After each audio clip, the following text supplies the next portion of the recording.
আসসালামু আলাইকুম। গ্যাসের চুলায় চিকেন পিৎজা তৈরি করে দেখাবো। ১ কাপ ময়দা নিয়েছি, ১ চামচ ইস্ট, ১ চামচ চিনি, ২ চামচ গুঁড়া দুধ এবং সামান্য লবণ নিয়েছি। ২ চামচ এখানে সাদা তেল দিয়ে দিলাম। দিয়ে হাত দিয়ে একটু মেখে নিয়ে এবার কুসুম গরম পানি দিয়ে দিব। দিয়ে ভালোভাবে একটা ডো তৈরি করে নিব। উপর থেকে তেল মেখে দিয়ে এবার ঢেকে রাখবো ১ ঘন্টার জন্য। চিকেনগুলো টুকরো করে কেটে নিয়েছি। গুঁড়া মরিচ, গরম মশলা এবং লবণ দিলাম। এখানে লেবুর রস দিয়ে দিতেছি। এরপরে আমি এখানে আদা রসুন বাটা ১ চামচ দিয়ে দিলাম। সয়া সস দিয়ে দিলাম। দিয়ে ভালোভাবে মেখে তেলের মধ্যে ভেজে নেব। এক্সট্রা কোনো পানি দেওয়ার প্রয়োজন নেই। এই পানিটা দিয়েই একদম চিকেনটা সুন্দরভাবে সেদ্ধ হয়ে যাবে।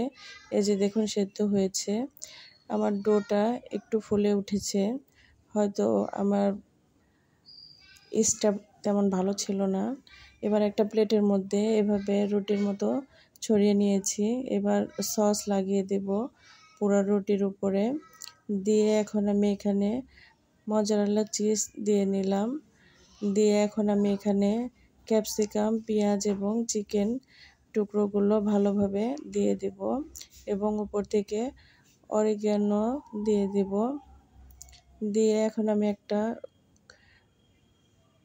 কড়াইয়ের মধ্যে বালি দিয়েছি এবং স্ট্যান্ড দিয়েছি। ৫ মিনিট জাল করে নিয়েছিলাম। এবার ঢেকে নিয়ে জাল করব। দেখুন এই যে চিজগুলো গলে একদম সুন্দর হয়ে এসেছে। এই যে একদম রেডি আমার পিৎজা।